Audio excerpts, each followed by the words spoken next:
In this video, we're going to discuss state and using the useState hook. State in React allows you to control some of the variations in the way a component is displayed. State is exactly like props, except it can be controlled and updated via the component itself. So red is a prop for this color component here. So it's just inherited and expressed the same way it's passed down. But if it was state, this color component could update the red itself and controls its value. So our color form is going to use state. So all I've done in the lead up to this movie is I've imported the color form component the same way I've done it for color here, and I've initialized the color form component file here. So I just need to save this. So all I'm going to do is I'm going to wrap these colors in a container here. Class name equals container. And then I'm going to create a parent div for the entire app. And inside here, I'm going to put in the color form. And this component is going to have children components. So one of the props we're passing down to color form is children. So the first thing we can do here is just put props.children.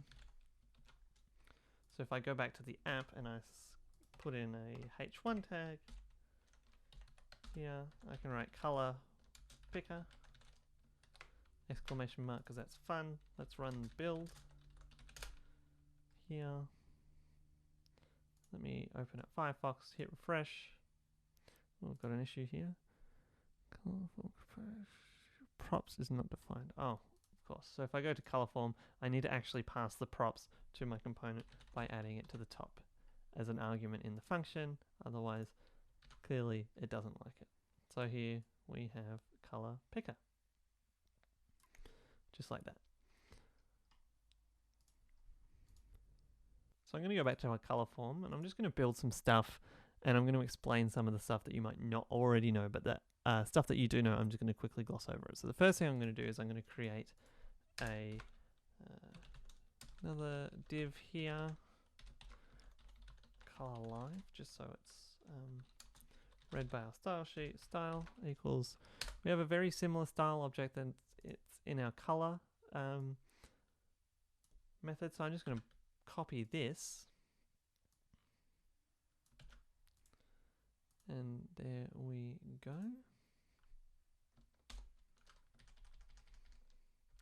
Just like that. So the problem is we're not passing red, green, and blue as props to this component. They're going to be controlled by the state. So instead I'm going to remove props from all of these colors here. I'm just going to do that really quickly by going props here, placing it with an empty string. Bam, bam, bam, bam, bam, bam. Quick and easy. So we need to use what's called the useState hook. Now, a hook in programming is basically a way for the application to add its own logic and hook into the core of what React does. So we need to use some destructuring to import it here. Just go comma after React, open and close braces, type useState. So now we're importing the useState hook from React. To use it, at the top of our component, we need to declare a variable, and it's two items in an array. The first one is the value, so it's like a getter, and the second one is a function to update the value of that array, so it's like a setter. So we have red, and then we type in set red. So red will be actually our number for the red, and set red will be our function we get to call when we want to update the value of red. And we're going to get back to that in a second.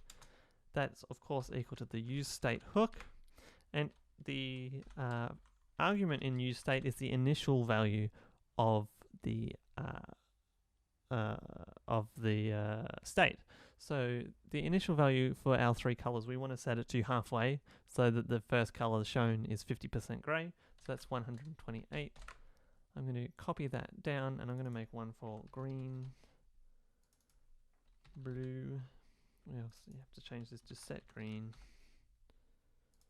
and set blue. So now anytime in this application I use green, it's going to return 128. And then anytime in this application, I can type set green and change the number to 255, for example, or 250. It's going to update the value of green and update it everywhere in this component, changing the state of the component. So that's why we're not using props here, because the state can just be accessed via its first name. So directly underneath that is where we're going to put in the so we're actually going to move the children to inside of this container here, and then underneath that we're going to start developing our form. So our form gives us interactive user interface elements that's going to allow the user of the application to basically update the state on the front end. So we're going to bring in some standard form elements, some HTML form elements, but we're going to change the way that they work by basically saying when the value of this HTML form element changes, let's set the red to the value of this form element. So the first thing I'm going to type is I'm going to put in a label. Oh, don't want that. Label. So a label typically would have an attribute 4. Some of the attributes in HTML are different in React or JSX because of conflicting names. So we have to type HTML4 here equals red, because I'm going to basically add a form field that is named red. Okay, so in the label, I'm going to add a span tag. I'm going to add a style attribute. The color of the style attribute is going to be red, of course. Inside the span tag, I'm going to type red. And then outside of the span tag, so it's affected by the styling of the label and not the styling of the span tag, I'm going to put the value of red. Underneath that, I'm going to put a line break here. And now I'm going to put in the form input. So basically I need an input tag, just how we would do it in HTML. I'm going to name it red so that it's linked to this label here. Type, I want a range selector for the type of input that I'm using. The default value is going to be equal to 128, just like that, to match the default value of our state. We could pass down the default value of our state as props, but we're not going to do that today.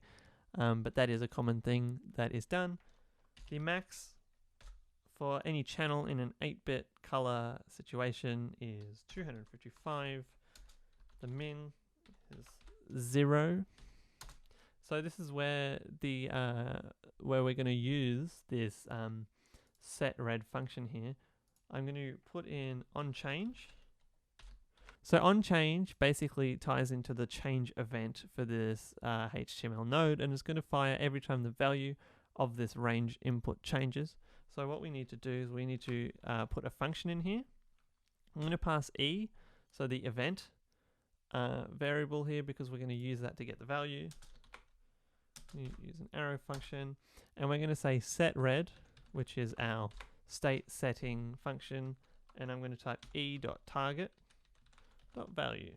And it's basically going to get the number from the input and set the state of red to that number, which basically means now there's going to be a range selector. The user can go in, move the range selector. Because the value of the range selector has changed, it's going to update the state of red to be that number, and that's going to cascade and affect every time red is used across this component. So if I need to self-close this, put in a line break tag here. So all I'm going to do is I'm going to copy this 3 times down, like this, but I'm just going to change everywhere it says red to green. Green. green. Obviously, we need to update set red to set green.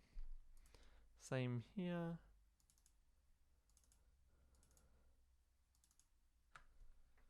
Blue. We want this to be blue. This is not needed. The name for this input is still red. Let's change this to green. We want to set blue. Alright, so let's save it and let's just have a look at what we've got so far. Alright. Let's go to Firefox, reload. So, let's see what I've done here. This obviously needs to be... Blue is actually too dark to be seen, so we're going to change this to deep sky blue because it just looks a bit nicer.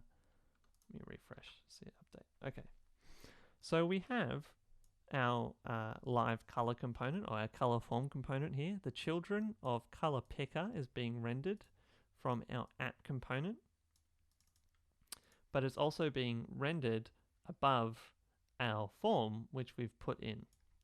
So we've set the initial values of the 3 different color channels to 128, which should mean that the color background is 50% gray. It is. So it should also mean that when we update these values, it updates the state and changes the color of the background.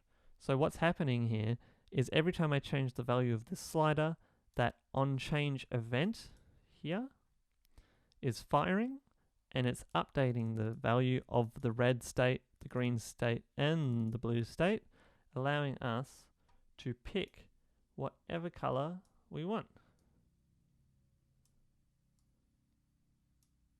Just like that. And as you can see, our logic is working. If our color gets too bright, our text goes black, as we should hope it does to make it easier to read. Alright, so we just want to add 2 more things to this form because, as we mentioned before in our color object, obviously we're mapping our inputs here to the props that get passed to this color component. So we have red, green, and blue. That's all sorted, but we also need a name. So we're going to go underneath this blue form here, and I'm going to type label, HTML4, because we don't actually have access to the term for, name, and we're going to put a line break here. Then we're going to put in another input, but this one's going to be type of text because it's a text-based input. Default value is going to equal name. So you might know that we don't actually have a name up here, so we're going to set up a new state of name, set name, and we're going to set an initial value of color with an exclamation mark, because that is delightful. I'm getting an error here because we haven't closed this tag yet. So if I close that, it's going to work fine. So sometimes you're going to get errors like that in the Webpack come up while you're working. Don't worry about it till you're finished. So we also need to do the same thing on change. When the value of this is changed, call this function e. And then we're going to go set name of e.target.value here. I've got no equal sign here. That's why it's not highlighting properly. Just like that. There we go. And we're going to add one more thing. At the bottom here, we're going to go button class name equals add color. This is going to be the button we use to add the color to the list. So we're going to make it that when we fill out our color form and we click add color, it's going to add a color to here and just list it underneath the form. For now, we're going to set the on-click event to just log to the console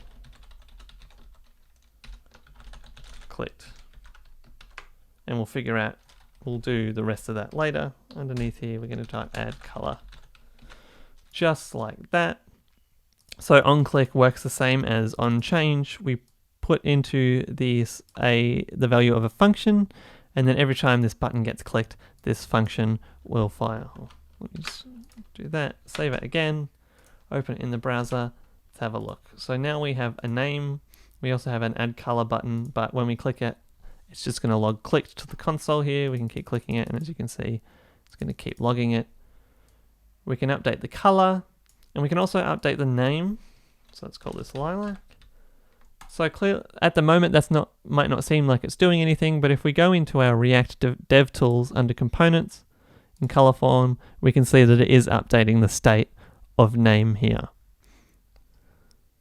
So in the next video, we're going to learn about the useReducer hook, and we're going to learn about how we can make it so that we can add this color to this list below, and also remove colors from this list via an X button in the corner of the color. See you in the next movie.